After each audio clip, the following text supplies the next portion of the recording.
अस्सलाम वालेकुम। Welcome to my channel अक्का फिज़िक्स जोली। आज का हमारा जो एडवांस्ड इलेक्ट्रॉनिक्स का नेक्स्ट लेक्चर है वो मक्स पे है। ठीक है, इसके अंदर मैं आप लोगों को मल्टीप्लेक्सर्स, डीमल्टीप्लेक्सर्स वगैरह क्या होते हैं इनके बारे में डिटेल से बताऊंगी। और जो है इसके बाद हम लोग जो है इनके सर्किट्स डिज़ाइन करना देखेंगे इंशाल्लाह नेक्स्ट वीडियो में। यहाँ पे देखें, यहाँ पे मल्टीप्लेक्सर्स हैं ना, जो मल्टीप्लेक्सर्स की बस सबसे पहले हम लोग देखते हैं ये हैं क्या, डेफिनेशन देखते हैं। It is a combinational circuit in which combinational circuits होते हैं। ये आपको पता है कॉम्बिनेशनल सर्किट्स कौन से होते हैं, जिनके अंदर मेमोरी का एलिमेंट नहीं होता, यानी वो चीज़ों को स्टोर नहीं कर सकते अपने अंदर। जस्ट क्या करते हैं, कुछ वैल्यूज़ या कुछ इनपुट हम उनको जो देते हैं उनको कैलकुलेट कर सकते हैं। उनकी ये पावर इनके पास होती है कॉम्बिनेशनल सर्किट्स के पास, लेकिन ये इनके पास मेमोरी का कोई एलिमेंट नहीं होता कि ये चीज़ों को अपने अंदर स्टोर करके रख सकें। ठीक है, ऐसा कोई इनके अंदर जो है ना वो सीन नहीं होता मेमोरी वाला, सिर्फ कैलकुलेट कर सकते हैं हम। ठीक है, it is a combinational circuit. Multiplexers जो होते हैं ये भी कॉम्बिनेशनल सर्किट्स होते हैं, यानी ये भी सिर्फ चीज़ों को कैलकुलेट्स वगैरह करने के काम आते हैं, और ये जो है ना चीज़ों को, डाटा को स्टोर नहीं कर सकते अपने अंदर। ओके, देखें, it is a combinational circuit which in which we have many inputs. ठीक है, जिसके अंदर हम लोग बहुत सी इनपुट्स देते हैं, ये बहुत सी इनपुट्स हमारे पास होती हैं। ठीक है, और जब हम लोग इतनी ज़्यादा इनपुट्स देते हैं, ठीक है, तो हासिल क्या करते हैं उससे, गेट ओनली वन आउटपुट। यानी इनपुट्स तो हम बहुत सी देते हैं लेकिन उससे हासिल सिर्फ एक आउटपुट करते हैं। ठीक है, यानी बहुत सा डाटा दे के आउटपुट्स में सिर्फ हम लोगों को एक डाटा यानी मिलता है, यानी उस इतनी ज़्यादा इनपुट्स में से हमने सेलेक्ट करना होता है कि आउटपुट पे हम लोगों को कौन सा डाटा जो है वो मिलेगा।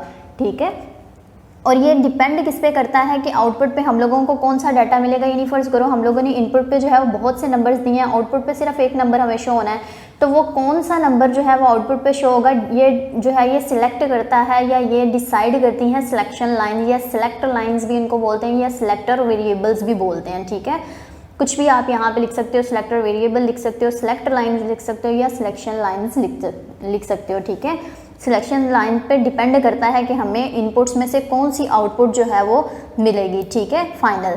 ये देखें बहुत सी, ये इसकी ब्लॉक डायग्राम मैंने बनाई हुई है। यहाँ पे देखें I1 I2 ये इनपुट्स हैं, इनपुट 1 इनपुट 2 3 4 5 अप टू सॉन, इतनी ज़्यादा मैंने 2 की पावर n तक मैंने जो है ना वो दी हुई है, क्या इनपुट्स दी हैं। ठीक है, लेकिन आउटपुट मुझे सिर्फ एक मिली है।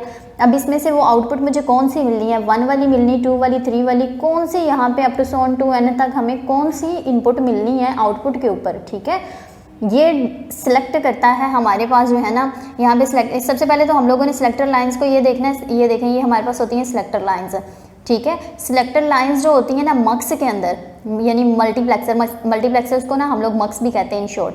तो मल्टीप्लेक्सर्स के अंदर ये जो सिलेक्टर लाइंस होती हैं या सिलेक्शन लाइंस होती हैं ना, ये हमारे पास होती हैं एन सिलेक्शन लाइंस होती हैं। ठीक है, अब ये एन सिलेक्शन लाइंस जो है ना, यही एन हम लोग यहाँ पे 2 की पावर में रख के देखते हैं। ठीक है, तो क्या आंसर आता है, जैसे हम लोग, जब मैंने आप लोगों को बाइनरी टेबल, ग्रे टेबल वगैरह हम लोग करवाए थे गेट्स में, आपको पता है मैं आपको कंप्लीट करवा चुकी हूँ। ठीक है, जो न्यू व्यूअर है मेरे चैनल पर वो भी जाके मेरी जो है वो देख सकता है। मैंने कंप्लीट डिज़ाइनिंग जो है वो हर क्वेश्चन की डिटेल में कॉम्बिनेशनल सर्किट्स की सिखाई हुई है, किस किस तरह से हम लोग करते हैं, कैसे हम लोग BCD को ग्रे में या 7 सेगमेंट डिकोडर में या किस तरह से हम लोग उसको जो है ना बाकी चीज़ों में कन्वर्ट करते हैं, कैसे हम लोग जो है वो उससे टेबल्स लिखते हैं कुछ क्वेश्चंस के। तो अगर आप लोगों को याद हो तो मैंने जब आप लोगों को करवाए थे वो टेबल्स, तो उनमें मैंने आप लोगों को ये बताया था ना, मैं आपको ना कोई भी एक टेबल जो है वो दिखाती हूँ, फिर उसके बाद हम लोग बात करते हैं इसके ऊपर कि सिलेक्शन लाइन्स को किस तरह से हम लोग रिलेट कर सकते हैं अपने टेबल के साथ। ये देखें, ये ना बाइनरी का टेबल अगर मैं आपको दिखाऊं, ये देखें बाइनरी का टेबल जब मैंने आपको करवाया था तो मैंने कहा था कितनी हमारे पास जो है वो इनपुट्स होती हैं। देखें 1 2 3 4 इनपुट्स हों तो मैंने आपको हमेशा क्या कहती हूँ, आप लोगों ने ये सीक्वेंसेस हम लोगों ने कितने तक नंबरिंग नीचे तक लेके जानी, 15 तक गई है तो 0 से लेके 15 तक टोटल बनते हैं 16 नंबर। ये कैसे हम लोग को पता है कि हम लोगों ने ये 15 तक जाके छोड़ देना इसको।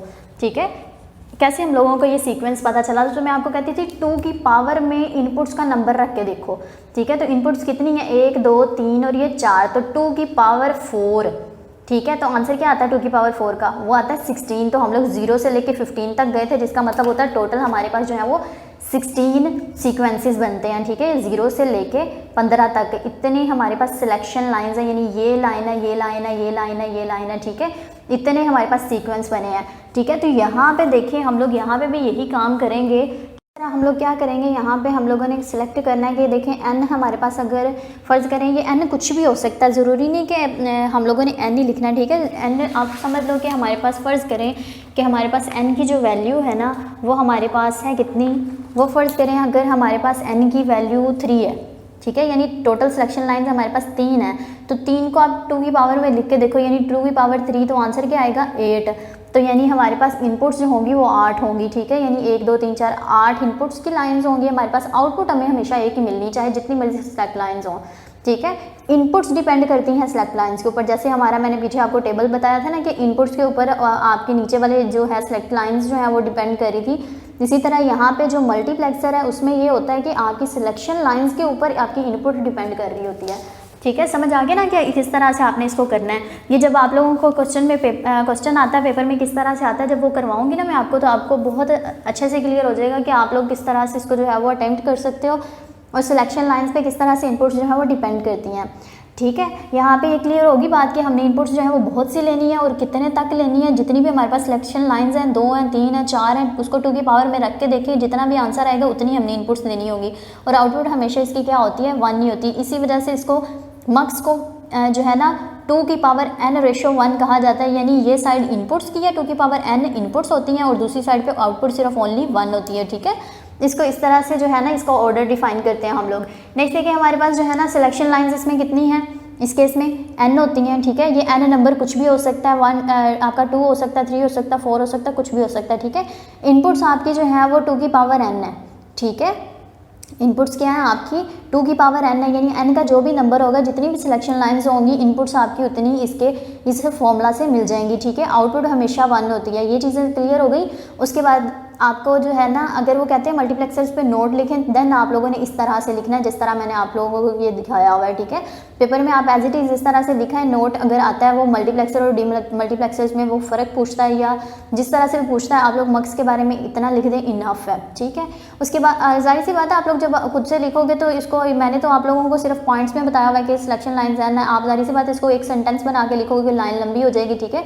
इसी तरह इनपुट्स की एक लाइन आ जाएगी, आउटपुट्स की बनेगी, ठीक है। उसके बाद ये क्या 3 पॉइंट्स मैंने लिखे हुए हैं, ये हमने लिखे हुए हैं कि मल्टीप्लेक्सर्स को ये नाम भी दिए जाते हैं, यानी multiplexer is also called many to one circuit. ऐसा इसको क्यों कहा जाता है मैनी टू वन सर्किट, इसको हम क्यों कहते हैं मैनी टू वन सर्किट, इसको इसलिए कहा जाता है। देखिए बहुत सी हम लोगों ने क्या की हुई है यहाँ पे, हम लोगों ने बहुत सी क्या की है यहाँ पे इनपुट्स दी हैं, ठीक है। मैनी टू वन यानी कि मैनी इनपुट्स दी हैं और ओनली 1 हमने इससे क्या हासिल की है, आउटपुट हासिल की है, ओके। तो हम कह सकते हैं ना इसको मैनी टू वन सर्किट, ठीक है, क्योंकि हम लोगों ने बहुत सी इनपुट्स दी, ओनली 1 हमने क्या की, इससे आउटपुट हासिल की, तो हमने इसको क्या नाम दे दिया, हमने इसे नाम दे दिया मैनी टू वन।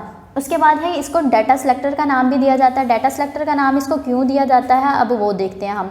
देखिए डाटा सेलेक्टर का नाम इसको इसलिए दिया जाता है क्योंकि यहाँ पे बहुत सा डाटा हम इनपुट में देते हैं और आउटपुट में उस इतने ज़्यादा डाटा में से सिर्फ एक डाटा हम लोगों ने क्या करना है, यहाँ पे लेना है।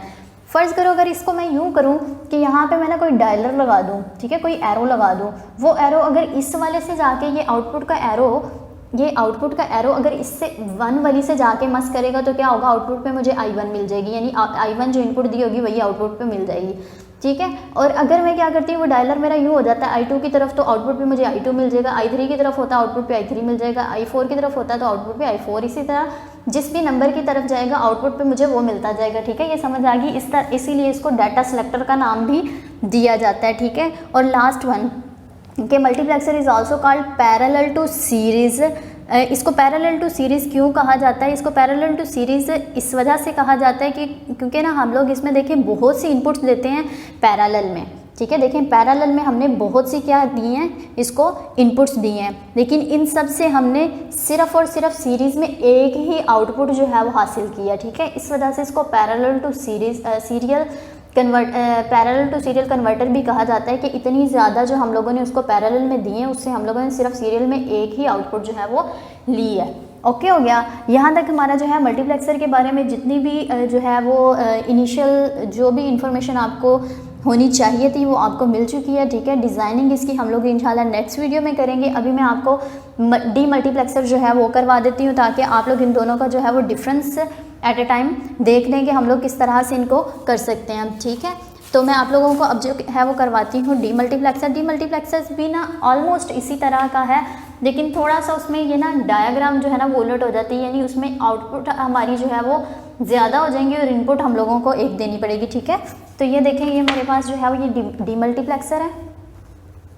यहाँ पे देखिए ये डीमल्टीप्लेक्सर आपको नज़र आ रहा है। डीमल्टीप्लेक्सर को डीमक्स कहा जाता है, जैसे कि मल्टीप्लेक्सर को मक्स कहा जाता था, इसी तरह से डीमल्टीप्लेक्सर को डीमक्स कहते हैं हम, ठीक है। अब देखें डीमल्टीप्लेक्सर जो है ना, इसकी भी हम लोग डेफिनेशन सबसे पहले देखते हैं। It is a combinational circuit in which we get many outputs from only one input, के सिर्फ एक इनपुट से हम लोग बहुत सी आउटपुट्स जो है वो क्या कर सकते हैं, हासिल कर सकते हैं डी मल्टीप्लेक्सर्स को यूज़ करके, ठीक है। कुछ ऐसे सर्किट्स भी रिक्वायरमेंट होती है ना कि हम लोगों ने क्या करना होता है, इनपुट हम लोग कम दें लेकिन हम चाहते हैं आउटपुट हम लोगों को ज़्यादा मिले, ठीक है। तो उस तरह के सर्किट्स को डिज़ाइन करने के लिए हमें डी मल्टीप्लेक्सर्स की ज़रूरत पड़ती है, ठीक है, डी मक्स की ज़रूरत होती है। ये कह लो कि इसके रूल्स पे उस सर्किट को बनाया जाता है। और जो ऐसे सर्किट्स होते हैं जिसमें बहुत सी इनपुट्स तो दें हम लोग लेकिन आउटपुट हम लोग 1 चाहते हैं, तो उसमें हम लोग जो है वो मल्टीप्लेक्सर्स को इस्तेमाल करते हैं, इसके रूल्स को यूज़ करते हैं, ठीक है। तो यहाँ पे देखें हमने डेफिनेशन इसकी पढ़ ली कि डी मल्टीप्लेक्सर्स बेसिकली क्या होते हैं। It is a combinational circuit in which we get many outputs from only one input, okay. उसके बाद उसने कहा है कि इसमें भी जो है ना हमारे पास जो है ये जो हमारे है ना ये इनपुट्स और आउटपुट्स वगैरह, आउटपुट्स हमारी सिलेक्शन लाइन पे जो है वो डिपेंड कर रही है। यानी जैसे हमने पिछले क्वेश्चन में किया था ना, क्या था कि हमारे पास जो ये मक्स था, मक्स में क्या था कि हमारे पास बहुत से क्या थी, इनपुट्स थी, तो हम लोगों ने सिर्फ एक आउटपुट हासिल की थी। वो आउटपुट सेलेक्ट कौन करता है, डायलर सेलेक्ट करता है कि डायलर जिसके ऊपर भी आएगा तो हमारी वो आउटपुट मिल जाती, ठीक है। और जो ये सिलेक्शन लाइंस होती हैं ये डिसाइड करती हैं हमारी इनपुट्स कितनी होंगी, ठीक है। और इसी तरह यहाँ पे सिलेक्शन लाइंस हमारी डिसाइड करेंगी कि हमारी आउटपुट्स हम लोगों को कितनी मिलेंगी, क्योंकि इनपुट तो हमारी एक ही रहनी है, ठीक है। तो यहाँ पे यही कहा हुआ है डिपेंडिंग अपॉन सिलेक्शन लाइंस। किसकी बात की है, आउटपुट की बात की है कि एक इनपुट से बहुत सी आउटपुट्स मिलनी है और वो डिपेंड करती हैं सिलेक्शन लाइंस के ऊपर, ठीक है, कि कितनी मिलेंगी हमें। समझ आ गई ना। अब देखें नेक्स्ट हमारे पास यहाँ पे हम लोग अगर सिलेक्शन लाइंस वगैरह की बात करें, जैसे पिछले केस में इसमें लिखा था हमने सिलेक्शन लाइंस हमारे पास इस केस में क्या होती हैं, एन होती हैं, ठीक है। जैसे पिछले केस में था मल्टीप्लेक्सर में भी, उसमें भी यही था हमारे पास कि सिलेक्शन लाइंस हमारे पास एन है, यानी ये हमारा क्वेश्चन डिसाइड करता है कि सिलेक्शन लाइन्स हमें उसने कितनी देनी है, ठीक है। देन आउटपुट्स जो होंगी हमारे पास वो कितनी हो जाएंगी, 2 की पावर n हो जाएंगी, ठीक है। क्योंकि ये देखें मैंने आपको कहा इस दफ़ा जो है सिलेक्शन लाइंस के ऊपर कौन डिपेंड कर रहा है, आउटपुट्स डिपेंड कर रही हैं, ठीक है। इनपुट हमारी 1 ही होगी इस केस में, उस केस में आउटपुट 1 थी, इस केस में इनपुट 1 होगी, ठीक है। उसके बाद इसी डी मल्टीप्लेक्सर को ही हम लोग डाटा डिस्ट्रीब्यूटर का नाम भी देते हैं, उसको कहा था डाटा सिलेक्टर, इसको कहते हैं डाटा डिस्ट्रीब्यूटर। डाटा डिस्ट्रीब्यूटर क्यों कहा है इसको, क्योंकि देखें यहाँ पे ये डिस्ट्रीब्यूट हो रही है, यानी एक इनपुट थी वो बहुत सी आउटपुट्स में क्या हो गई है, तकसीम हो गई है, यानी एक ने बहुत ज़्यादा दे दी हैं आगे, अपनी ये कह लो ब्रांचेस क्रिएट कर दी हैं, तो इसको हम लोग कहते हैं इसने ये डिस्ट्रीब्यूट होगी, तकसीम होगी इन सब में, इसने अपना कुछ कुछ हिस्सा सबको दे दिया है, ठीक है। इसीलिए इसको कहते हैं data distributor. D multiplexer is also called data distributor because one input जो है वो डिस्ट्रीब्यूट होती है into many outputs, okay. Clear होगी ये बात। उसके बाद देखिए हमारा जो है 1 to many circuits, 1 to many circuits is also called demultiplexer, यानी demultiplexer is also called 1 to many circuit। बाय क्यों ऐसा इसको कहा जाता है, बिकॉज इसकी रीज़न भी बिल्कुल वही है कि 1 इनपुट जो है हमारी वो डिस्ट्रीब्यूट हो जाती है इनटू मैनी आउटपुट्स, ओके। उसके बाद है सीरियल टू पैरेलल कन्वर्टर, उसमें था पैरेलल टू सीरियल कन्वर्टर, ठीक है, इसमें है serial to parallel converter. Serial to parallel क्यों कहा है, वहाँ पे देखिए वहाँ पे हमारे पास था कि आउटपुट पे सिर्फ एक मिल रही थी, तो हम लोगों ने कहा था इसको सीरियल कहा था। यहाँ पे इनपुट 1 है तो इसको सीरियल बोलेंगे, तो ये सीरियल जो है बहुत सी पैरेलल लाइंस में क्या हो गई है, कन्वर्ट हो गई है, इस वजह से इसको सीरियल टू पैरेलल कन्वर्टर का नाम भी दिया जाता है। तो यहाँ पे हमारा जो आज का टॉपिक है वो कंप्लीट होता है, मल्टीप्लेक्सर्स और डी मल्टीप्लेक्सर्स। इंशाल्लाह नेक्स्ट वीडियो में जो है मैं आप लोगों को इसकी डिज़ाइनिंग सिखाऊंगी कि किस तरह से हम लोग मल्टीप्लेक्सर्स और डी मल्टीप्लेक्सर्स को डिज़ाइन कर सकते हैं। मल्टीप्लेक्सर्स बेसिकली सिखाऊंगी क्योंकि पेपर में जो है वो आप लोगों को मल्टीप्लेक्सर के अकॉर्डिंग ही क्वेश्चन पूछा जाता है, ठीक है। और जो डी मल्टीप्लेक्सर होता है वो बिल्कुल इसके उलट होता है, ठीक है। तो मैं आप लोगों को जो है वो 4x1 और 8x1 के मैंने आप लोगों को सिखाने हैं। उसके बाद हम लोग देखेंगे अगर मज़ीद किसी ने कोई और डिज़ाइनिंग सीखनी हुई तो वो मुझे कमेंट बॉक्स में कमेंट कर सकता है, ठीक है। लेकिन अभी के लिए मैं आप लोगों को सिर्फ 4x1 और 8x1 ही अगली वीडियो में सिखाऊंगी इंशाल्लाह। अल्लाह हाफिज़। अगर कोई न्यू व्यूअर है मेरे चैनल पे तो प्लीज़ सब्सक्राइब किए बिना ना जाइएगा। अल्लाह हाफिज़।